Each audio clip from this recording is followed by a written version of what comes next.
ನಮಸ್ತೆ. ಈ video specially ಮಾಡಿರೋದು ಪೇರೆಂಟ್ಸ್ಗೆ.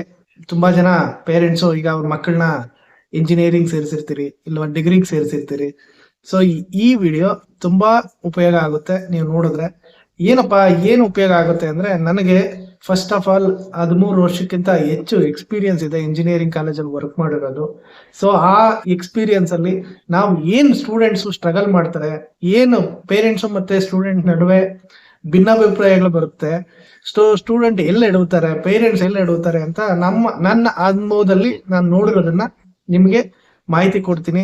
ಆದಷ್ಟು ನಿಮ್ ಕೈಯಲ್ಲಿ ಆದ್ರೆ ಕೆಲವು ಸಣ್ಣ ಪುಟ್ಟ ಅಡ್ಜಸ್ಟ್ಮೆಂಟ್ ಮಾಡ್ಕೊಳ್ಳಿ. ಮಕ್ಕಳ ಭವಿಷ್ಯ ತುಂಬಾ ಇಂಪಾರ್ಟೆಂಟು. ಸೊ ಎಲ್ಲಾ ಪೇರೆಂಟ್ಸ್ಗೂ ಒಂದು ಆಸೆ ಇರುತ್ತೆ ನಮ್ಮ ಮಕ್ಕಳು ಚೆನ್ನಾಗಿರ್ಬೇಕು ಅಂತ. ಸೊ ಅದೇ ಉದ್ದೇಶಕ್ಕೆ ನಾನು ಅದೇ ಹೇಳ್ತಿದ್ದೀನಿ.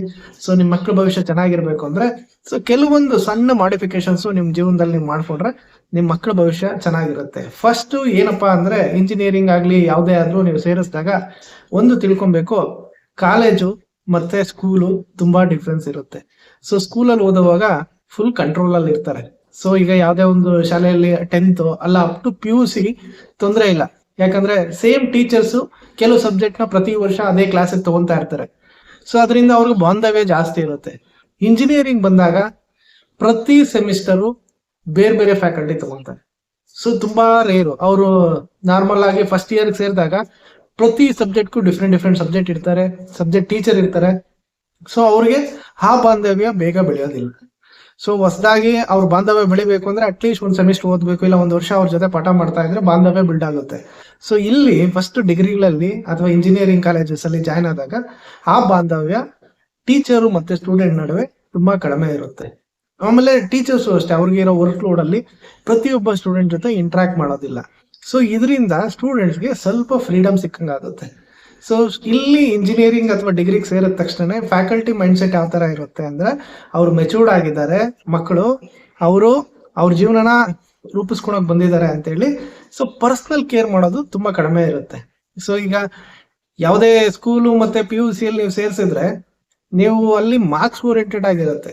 ಸೊ ಇಂಜಿನಿಯರಿಂಗ್ ಅಥವಾ ಡಿಗ್ರಿ ಎಲ್ಲ ಸ್ಕಿಲ್ ಓರಿಯೆಂಟೆಡ್ ಆಗಿರುತ್ತೆ.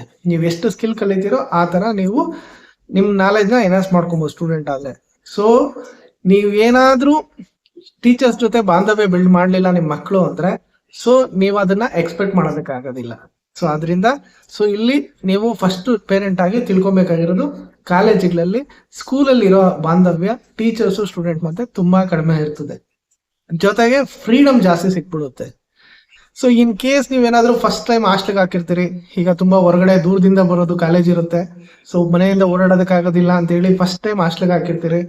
ಸೊ ಮಕ್ಕಳಿಗೆ ಸಡನ್ ಆಗಿ ಜೈಲಲ್ಲಿ ಹಾಕಿರೋರ್ನ ಆಚೆ ಬಿಟ್ಟಂಗೆ ಆಗ್ಬಿಡುತ್ತೆ. ಸೊ ತುಂಬಾ ಫ್ರೀಡಮ್ ಸಿಕ್ಬಿಡುತ್ತೆ. ಸೊ ಫ್ರೀಡಮ್ ಸಿಕ್ಕಿದ ತಕ್ಷಣನೇ ಅವ್ರಿಗೆ ಕಂಟ್ರೋಲ್ ಸಿಗೋದಿಲ್ಲ. ಸೊ ತುಂಬಾ ತಪ್ಪು ದಾರಿ ಇಳಿಯೋ ಚಾನ್ಸಸ್ ಜಾಸ್ತಿ ಇರುತ್ತೆ. ಸೊ ಮೇನ್ ಏನಪ್ಪಾ ರೀಸನ್ ಅಂದ್ರೆ ಸರ್ಕಲ್. ಅವ್ರು ಯಾವ್ದೇ ಕಾಲೇಜಿಗೆ ಜಾಯ್ನ್ ಆಗ್ಲಿ, friend circle. So friend circle, ಒಳ್ಳೆ ಫ್ರೆಂಡ್ ಸರ್ಕಲ್ ಇದ್ರೆ ಖಂಡಿತ ಚೆನ್ನಾಗೋ ಚಾನ್ಸಸ್ ಜಾಸ್ತಿ ಇದೆ. ಸೊ ತುಂಬಾ ಜನ ಒಳ್ಳೊಳ್ಳೆ ಪ್ರಾಜೆಕ್ಟ್ಸ್ ಮಾಡ್ತಾರೆ, ಇಂಟರ್ನ್ಶಿಪ್ ಮಾಡ್ತಾರೆ, ಹ್ಯಾಕಥಾನ್ಸ್ ಅಟೆಂಡ್ ಆಗ್ತಾರೆ. ಅದೇ ತರ ಬಡ ಮಗ ನಾನೇನ್ ಮಾಡೋದು, ಫಿಲಿಮ್ಗೆ ಹೋಗೋಣ, ಥಿಯೇಟರ್ಗೆ ಹೋಗೋಣ, ಮಾಲ್ಗೆ ಹೋಗೋಣ, ರೌಂಡ್ ಹೊಡಿಯೋಣ ಅಂತ ಅಭ್ಯಾಸ ಮಾಡೋಂಥ ಫ್ರೆಂಡ್ಸು ಇರ್ತಾರೆ. ಸೊ ನೀವು ಆಸ್ ಎ ಪೇರೆಂಟ್ ಆಗಿ ನನ್ನ ಮಕ್ಕಳು ಯಾರ ಜೊತೆ ಫ್ರೆಂಡ್ಶಿಪ್ ಮಾಡ್ತಾ ಇದ್ದಾರೆ ಅನ್ನೋದು ತಿಳ್ಕೊಳೋದು ತುಂಬಾ ತುಂಬಾ ಮುಖ್ಯ ಆಗುತ್ತೆ. ಸೊ ಕಾಲೇಜಿಗೆ ಸೇರಿದ ತಕ್ಷಣನೇ ಮಗನ ಬಗ್ಗೆ ಅಷ್ಟೇ ಇಲ್ಲ, ಅವ್ರ ಸ್ನೇಹಿತರ ಬಗ್ಗೆನೂ ನೀವು ತಿಳ್ಕೊಬೇಕಾಗುತ್ತೆ. ಅದ್ರ ಮೇಲೆನೆ ನಿನ್ ಮಗನ ಅಥವಾ ಮಗಳ ಭವಿಷ್ಯ ಡಿಪೆಂಡ್ ಆಗಿರುತ್ತೆ. ಯಾಕಂದ್ರೆ ಒಂದು ಕಾಲೇಜ್ ಬಂದ್ಮೇಲೆ ಫ್ರೆಂಡ್ ಸರ್ಕಲ್ ತುಂಬಾ ಮ್ಯಾಟರ್ ಆಗುತ್ತೆ. ಸೊ ಒಂದು ಒಳ್ಳೆ ಫ್ರೆಂಡ್ ಸರ್ಕಲ್ ಸಿಕ್ಕಿದ್ರೆ ಸ್ವಲ್ಪ ಇನ್ ಕೇಸ್ ಅವ್ನು ಸ್ವಲ್ಪ ಹಿಂದೆ ಇದ್ರು, ಅಂದ್ರೆ ಎಜುಕೇಶನ್ ಅಲ್ಲಿ, ಸ್ಕಿಲ್ ಅಲ್ಲಿ ಏನೇ ಹಿಂದೆ ಇದ್ರು ಮುಂದೆ ಬರೋ ಚಾನ್ಸಸ್ ತುಂಬಾ ಜಾಸ್ತಿ ಇರುತ್ತೆ. ಜೊತೆಗೆ PUC ತನಕ ಮೊಬೈಲ್ ಯೂಸು ತುಂಬಾ ರೆಸ್ಟ್ರಿಕ್ಟೆಡ್ ಇರುತ್ತೆ. ಸೊ ಇಲ್ಲಿ ಬಂದ್ಮೇಲೆ ಅವ್ರದೇ ಫ್ರೀಡಮ್ ಇರುತ್ತೆ. ಸೊ ಮೊಬೈಲ್ ಅಲ್ಲಿ ಐ ಥಿಂಕ್ ಇತ್ತೀಚೆಗೆ ಸ್ವಲ್ಪ ಎಷ್ಟೋ ಕಂಟ್ರೋಲ್ ಆಗಿದೆ, online gaming, so financially frauds ಏನೇನೋ ಆಗ್ತಿದೆ. ಅದ್ರ ಬಗ್ಗೆ ನೀವು ಸ್ವಲ್ಪ ಕಂಟ್ರೋಲ್ ಅಲ್ಲಿ ಇಟ್ಕೊಬೇಕು. ಸೊ ನಿಮ್ ಮಕ್ಕಳು ಎಲ್ಲಿ ದುಡ್ಡು ಖರ್ಚು ಮಾಡ್ತಿದ್ದಾರೆ, ಏನಕ್ಕೆ ಖರ್ಚು ಮಾಡ್ತಿದ್ದಾರೆ, ಅದ್ರ ಬಗ್ಗೆ ಮಾಹಿತಿ ತಿಳ್ಕೊಳ್ಳೋದು ತುಂಬಾ ತುಂಬಾ ಮುಖ್ಯ ಆಗುತ್ತೆ. ಸೊ ಅವ್ರು ಏನಾದ್ರು ಎಷ್ಟು ದುಡ್ಡು ಕೇಳ್ತಾರೆ ಖರ್ಚಿಗೆ, ಸೊ ಒಂದು ಅದ್ರ ಬಗ್ಗೆ ನಿಮ್ಗೆ ತಿಳುವಳಿಕೆ ಇರಬೇಕು. ಸೊ ನೀವು ಇಲ್ಲವ ನಾನು ಕಾಸೆ ಕೊಡೋದಿಲ್ಲ ಅಂದ್ರು, ಈಗಿನ ಕಾಲದ ಮಕ್ಕಳಿಗೆ ಬೆಂಗಳೂರಲ್ಲಿ ಓದ್ತಿದ್ದಾರೆ, ಬೇರೆ ಸಿಟಿಯಲ್ಲಿ ಓದ್ತಿದ್ದಾರೆ ಅಂದ್ರೆ ಹರ್ನ್ ಮಾಡೋದಕ್ಕೆ ತುಂಬಾ ದಾರಿಗಳಿದೆ. ಸೊ ನೀವು ಒಂದ್ ಸ್ವಲ್ಪ ಅವರ ಬ್ಯಾಂಕ್ ಅಕೌಂಟ್ ಬಗ್ಗೆ ಸ್ವಲ್ಪ ಅವೇರ್ನೆಸ್ ಇಟ್ಕೊಳೋದು ತುಂಬಾ ತುಂಬಾ ಒಳ್ಳೇದಾಗುತ್ತೆ. ಜೊತೆಗೆ ಎಷ್ಟೊಂದ್ ಜನ ಪೇರೆಂಟ್ಸ್ ನೋಡಿದೀನಿ, ಕಾಲೇಜ್ ಜಾಯಿನ್ ಮಾಡಿಸ್ದಾಗ ಬಂದವರು ಕಾಲೇಜ್ ಮಗ ಲಾಸ್ಟ್ ಗ್ರಾಜುಯೇಷನ್ ಡೇಗೆ ಬಂದಿರೋಂಥ ಪೇರೆಂಟ್ಸ್ ನೋಡಿದ್ದೀವಿ. ಅವ್ರದ್ದೇ ಆದ ಕೆಲವು ರೀಸನ್ ಏನೇ ಇರ್ಬೋದು, ಮಕ್ಕಳ ಭವಿಷ್ಯನೂ ತುಂಬಾ ಇಂಪಾರ್ಟೆಂಟ್ ಆಗಿರುತ್ತೆ. ಸೊ ತುಂಬಾ ಜನ ಪಾಪ ಸಾಲ ಸೋಲ ಮಾಡಿ ಮಕ್ಕಳನ್ನ ಫಸ್ಟ್ ಇಯರ್ ಇಂಜಿನಿಯರಿಂಗ್ ಸೇರಿಸಿರ್ತಾರೆ. ಮಗ ನೋಡಿದ್ರೆ ದಾರಿ ತಪ್ಪಿಟ್ಟಿರ್ತಾರೆ. ಯಾರಂದ್ರ ಈಗ ಇನ್ ಕೇಸ್ ಕಾಲೇಜಿಂದಾನೇ ಫೋನ್ ಮಾಡಿದ್ರು ಪೇರೆಂಟ್ಸ್ ರೆಸ್ಪಾಂಡ್ ಮಾಡಲ್ಲ. ಏನಕ್ಕೆ ಅಂದ್ರೆ ಅವ್ರ ನಂಬರೇ ಕೊಟ್ಟಿರೋದಿಲ್ಲ. ಸೊ ಲೆಟರ್ ಹಾಕ್ತಾರೆ ಕಾಲೇಜಿಂದ, ನಿಮ್ ಮಗ ಕಾಲೇಜಿಗೆ ಬರ್ತಾ ಇಲ್ಲ ಅಂತ. ಸೊ ಅದೆಲ್ಲ ಫೈನಲ್ ಆಗಿ ತಲುಪೋಷ್ಟರಲ್ಲಿ ಅವನ ಜೀವನ 1 ವರ್ಷ ಹಾಳಾಗೋಗಿರುತ್ತೆ. ಸೊ ಅದರಿಂದ ಆದಷ್ಟು ಯಾವುದೇ ಕಾಲೇಜಿಗೆ ಜಾಯಿನ್ ಮಾಡಿದ್ರು ಅಟ್ಲೀಸ್ಟ್ 1 ವರ್ಷಕ್ಕೊಂದ್ಸಾರಿ ನೀವು ಅವ್ರ ಜೊತೆ ಇಂಟ್ರಾಕ್ಷನ್ ಮಾಡ್ತಾ ಇದ್ರೆ, ಫ್ಯಾಕಲ್ಟಿ ಜೊತೆ ಕಾಲೇಜ್ ಜೊತೆ ಹೋಗಿ ಬರ್ತಾ ಇದ್ರೆ ತುಂಬಾ ಒಳ್ಳೇದಾಗುತ್ತೆ. ನೀವೇನೆಷ್ಟು ಕಾಲೇಜ್ ಜೊತೆ ಇಂಟ್ರಾಕ್ಷನ್ ಅಲ್ಲಿ ಇರ್ತೀರೋ ಅಷ್ಟು ನಿಮ್ ಮಗನ ಭವಿಷ್ಯ ಅಥವಾ ಮಗಳ ಭವಿಷ್ಯ ಕಂಟ್ರೋಲ್ ಅಲ್ಲಿ ಇರುತ್ತೆ.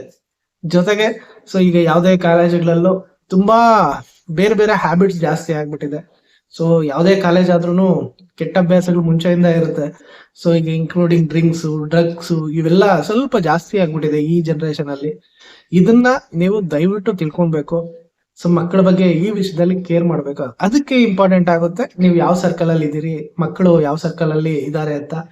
ಸೊ ನನ್ ಮಗ ಒಳ್ಳೆಯವನೇ, ನನ್ ಮಗಳು ಒಳ್ಳೊಳ್ಳೆ, ಬಟ್ ಆದ್ರೆ ಏನಾದ್ರೂ ಈ ತರ ಕೆಟ್ಟ ವ್ಯಸನಗಳಿಗೆ ಏನಾದ್ರೂ ಅಡಿಕ್ಟ್ ಆಗ್ಬಿಟ್ರೆ ಅವ್ರ ಜೀವನನೇ ಹಾಳಾಗೋಗ್ಬಿಡುತ್ತೆ.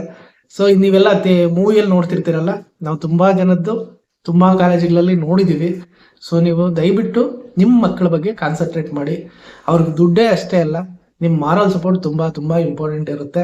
ಸೊ ನಿಮ್ ಮಕ್ಕಳ ಜೊತೆ ಎಷ್ಟು ಇಂಟ್ರಾಕ್ಟಿವ್ ಆಗಿರ್ತೀಯೋ ಅಷ್ಟು ಚೆನ್ನಾಗಿ ನಿಮ್ ಮಕ್ಕಳು ನಿಮ್ ಜೊತೆ ಬೆರೀತಾರೆ. ನಿಮ್ ಮಕ್ಕಳ ಜೊತೆ ಬೆರೆತಾಗ ಅವ್ರಿಗೆ ಬೇರೆ ಅಡಿಕ್ಷನ್ ಅವಶ್ಯಕತೆ ಇರೋದಿಲ್ಲ. ತಂದೆ ತಾಯಿ ಜೊತೆ ಎಲ್ಲಾ ರೀತಿ ಶೇರ್ ಮಾಡ್ಕೊಳೋ ತರ ನೀವು ಬಾಂಧವ್ಯ ಇಟ್ಕೊಳ್ಳಿ.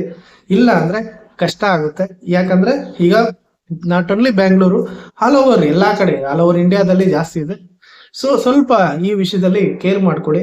ಇದು ತುಂಬಾ ತುಂಬಾ ಡೇಂಜರ್ ಸೈನು. ಸೊ ತುಂಬಾ ಗೌರ್ಮೆಂಟ್ ಕಡೆಯಿಂದನೂ ಅಷ್ಟೇ ತುಂಬಾ ಅವೇರ್ನೆಸ್ ಕೊಡ್ತಿರ್ತಾರೆ ಸೋಷಿಯಲ್ ಮೀಡಿಯಾದಲ್ಲಿ. ಸುಮ್ನೆ ಯಾರು ಅವೇರ್ನೆಸ್ ಕೊಡೋದಿಲ್ಲ. ಏನಕ್ಕೆ ಅವೇರ್ನೆಸ್ ಕೊಡ್ತಿರ್ತಾರೆ ಅಂದ್ರೆ ಎಲ್ಲ ಅತಿ ಆಗ್ಬಿಟ್ಟಿದೆ.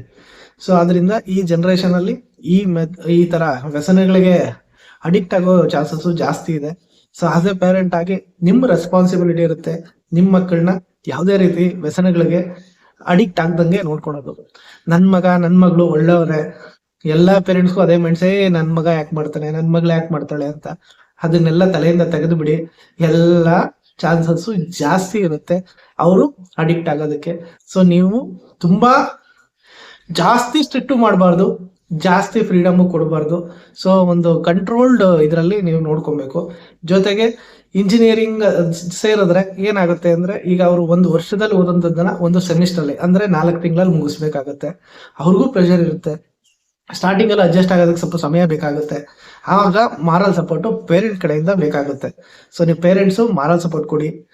ತೊಂದರೆ ಇಲ್ಲ, ಮಾರ್ಕ್ಸ್ ಬಗ್ಗೆ ತಲೆ ಕೆಡ್ಸ್ಕೊಂಬೇಡ, ಸ್ಕಿಲ್ ಬಗ್ಗೆ ಕಾನ್ಸಂಟ್ರೇಟ್ ಮಾಡು. ಸೊ ನಿನ್ಗೆ ಏನ್ ಬೇಕೋ ಸಪೋರ್ಟ್ ಮಾಡ್ತೀವಿ. ಅವ್ರಿಗೆ ಏನ್ ಟ್ರೈನಿಂಗ್ ತಗೊಂತಾರೋ ಅದ್ರ ಬಗ್ಗೆ ತಿಳ್ಕೊಳ್ಳಿ. ಈಗ ಅವ್ರು ಕೇಳೋ ಫೆಸಿಲಿಟೀಸ್ ನ ಆದಷ್ಟು ಪ್ರೊವೈಡ್ ಮಾಡಿ. ಸೊ ಜೊತೆಗೆ ನಿಮಗೆ ಗೊತ್ತಿರ್ಲಿ ಏನ್ ಕೊಡಿಸ್ತಿದೀವಿ ಅಂತ. ಈಗ ನಾನು ಯಾವ್ದೋ ಒಂದು ಕೋರ್ಸ್ ಮಾಡ್ತೀನಿ, ನನ್ಗೆ 2,000 ಕೊಡಿ, 3,000 ಕೊಡಿ, 10,000 ಕೊಡಿ ಅಂದ್ರೆ ಖಂಡಿತ ಕೊಡ್ಬೇಡಿ. ಏನಕ್ಕೆ ಕೊಡ್ಬೇಕು ಅಂದ್ರೆ ಕೇಳಿ ತಿಳಿದು ಕೊಡಿ. ಅತಿಯಾಗಿ ಹಣಕಾಸಿನ ಸ್ವಲ್ಪ ಕಂಟ್ರೋಲ್ಡ್ ಆಗಿ ನೀ ಇಟ್ಕೊಳ್ಳಿ, ತೊಂದರೆ ಇಲ್ಲ. ಎಷ್ಟೇ ಫ್ರೀಡಮ್ ಕೊಟ್ರು ನಿಮ್ಮ ಅಂಡರ್ ಕಂಟ್ರೋಲ್ ಅಲ್ಲಿ ಇರಬೇಕು. ನಿಮ್ಗೆ ಅವೇರ್ನೆಸ್ ಇರಬೇಕು, ನನ್ನ ಮಗ ಮಗಳು ಏನ್ ಮಾಡ್ತಿದ್ದಾರೆ ಅಂತ. ಸೊ ಇದು ತುಂಬಾ ತುಂಬಾ ಇಂಪಾರ್ಟೆಂಟ್. ನಾವು ತುಂಬಾ ಜನ ಸ್ಟೂಡೆಂಟ್ಸ್ ನೋಡಿದೀವಿ, ಒಬ್ಬ ಹಾಸ್ಟೆಲ್ ಹಾಕಿರ್ತಾರೆ. ಹಾಸ್ಟೆಲ್ ಅನ್ನ ಮುಗಿಸ್ಕೊಂಡು ನೆಕ್ಸ್ಟ್ ಇಯರ್ಗೆ ಎಲಿಜಿಬಿಲಿಟಿನೇ ತಗೊಂಡಿರೋದಿಲ್ಲ. ಪೇರೆಂಟ್ಸ್ ನೋಡಿದ್ರೆ ತುಂಬಾ ಕಷ್ಟಪಟ್ಟು ದುಡ್ಡು ಕಟ್ಟಿರ್ತಾರೆ. ಯಾರೇ ಪೇರೆಂಟ್ಸ್ ಆಗ್ಬೋದು. ಸೊ ನಾನು ಬಡವ್ರ ಬಗ್ಗೆನೇ ಮಾತಾಡ್ತಾ ಇಲ್ಲ, ಸಾಹುಕಾರ ಆಗಿದ್ರು ಸರಿ, ಮಕ್ಕಳ ಬಗ್ಗೆ ಕಾನ್ಸಂಟ್ರೇಟ್ ಮಾಡಿ. ಸೊ ದುಡ್ಡು ಒಂದೇ ಎಲ್ಲದಕ್ಕೂ ಮೂಲ ಕಾರಣ ಸ್ಟೂಡೆಂಟ್ಸ್ನ ಹಾಳಾಗೋಗೋದಕ್ಕೆ. ಸೊ ನೀವು ಎಷ್ಟು ಲಿಮಿಟ್ ಆಗಿ, ಎಷ್ಟು ಕಂಟ್ರೋಲ್ಡ್ ಆಗಿ ಅವ್ರನ್ನ ನೋಡ್ಕೊಂತೀರೋ ತುಂಬಾ ತುಂಬಾ ನಿಮ್ಮ ಮಕ್ಕಳ ಭವಿಷ್ಯ ಚೆನ್ನಾಗಿರುತ್ತೆ. ಸೊ ಮೇಜರ್ ಆಗಿ ನೀವು ಮಕ್ಕಳಿಗೆ ಟೀಚರ್ಸ್ ಜೊತೆ ಬಾಂಧವ್ಯ ಬೆಳೆಸ್ಕೊಳೋದನ್ನ ಹೇಳ್ಕೊಡಿ. ಕಾಲೇಜಿಗೆ ಬಂದ ತಕ್ಷಣ ಸ್ಟೂಡೆಂಟ್ಸ್ ಮೆಂಟಾಲಿಟಿ ಯಾವ ತರ ಇರುತ್ತೆ, ಟೀಚರ್ಗಿಂತ ಎಲ್ಲ ನಮ್ಗೆ ಹೆಚ್ಚಾಗಿ ಗೊತ್ತಿದೆ ಅನ್ನೋ ಭಾವನೆ ಇರ್ತದೆ. ಸೊ ಅದಕ್ಕೆ ಟೀಚರ್ ಏನ್ ಮಾಡ್ತಾರೆ, ಡಿಗ್ರಿ ಹುಡುಗರು ಅಂತ ಹೇಳಿ ಸ್ವಲ್ಪ ಅವಾಯ್ಡ್ ಮಾಡ್ತಾರೆ.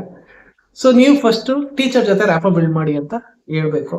ಐ ಥಿಂಕ್ ನಾನು ಯಾವ್ದೋ ಒಂದು ಕಾಲೇಜಲ್ಲಿ ಕೆಲಸ ಮಾಡ್ಬೇಕಾದ್ರೆ ಒಬ್ಬ ಮಿಲಿಟರಿಯಲ್ಲಿ ಒಂದು ಒಳ್ಳೆ ಆಫೀಸರ್ ಒಬ್ಬರು ಬಂದಿದ್ರು. ಅವ್ರು ಫಸ್ಟ್ ಕ್ವಶನ್ ಕೇಳಿದ್ದು, ಸರ್ ನನ್ನ ಮಗ ಓದ್ತಿದ್ದಾನ ಅಂತಲ್ಲ ಸರ್, ನಿಮ್ಗೆ ರೆಸ್ಪೆಕ್ಟ್ ಕೊಡ್ತಾನ ಎಲ್ಲಾ ಟೀಚರ್ಸ್ಗೂ ಅಂತ. ಸೊ ಫಸ್ಟ್ ಎಕ್ಸ್ಪೀರಿಯನ್ಸ್ ನನಗೆ ಇನಿಷಿಯಲ್ ಡೇಸ್ ಅಲ್ಲಿ ನನಗೆ ಆದ ಎಕ್ಸ್ಪೀರಿಯನ್ಸ್. ಅದೇ ಪೇರೆಂಟ್ ನನ್ಗೆ ಆ ಖುಷಿ ಆಯ್ತು, ಏನಪ್ಪಾ ಪೇರೆಂಟ್ ಒಬ್ರು ಟೀಚರ್ಸ್ ಗೌರವ ಕೊಡು, ಅದು ಎಷ್ಟು ಇಂಪ್ಯಾಕ್ಟ್ ಆಗ್ತಾ ಇದೆ ಅಂತ ಬೈ ಎಕ್ಸ್ಪೀರಿಯನ್ಸ್ ನೋಡ್ತಾ ನೋಡ್ತಾ ನೋಡ್ತಾ ನನಗೆ ಗೊತ್ತಾಯ್ತು. ಸೊ ಅದಕ್ಕೆ ನಾನು ಹೇಳೋದು, ನೀವು ಅಷ್ಟೇ ನಿಮ್ಮ ಮಕ್ಕಳಿಗೆ ಹೇಳಿ ಟೀಚರ್ಸ್ಗೆ ರೆಸ್ಪೆಕ್ಟ್ ಕೊಡಿ ಅಂತ. ಒಂದ್ಸರಿ ಟೀಚರ್ಸ್ಗೆ ರೆಸ್ಪೆಕ್ಟ್ ಕೊಡ್ತಾ ಇದ್ರೆ ಟೀಚರ್ಗೂ ಮಕ್ಕಳ ಮೇಲೆ ಪ್ರೀತಿ ಹುಟ್ಟುತ್ತೆ.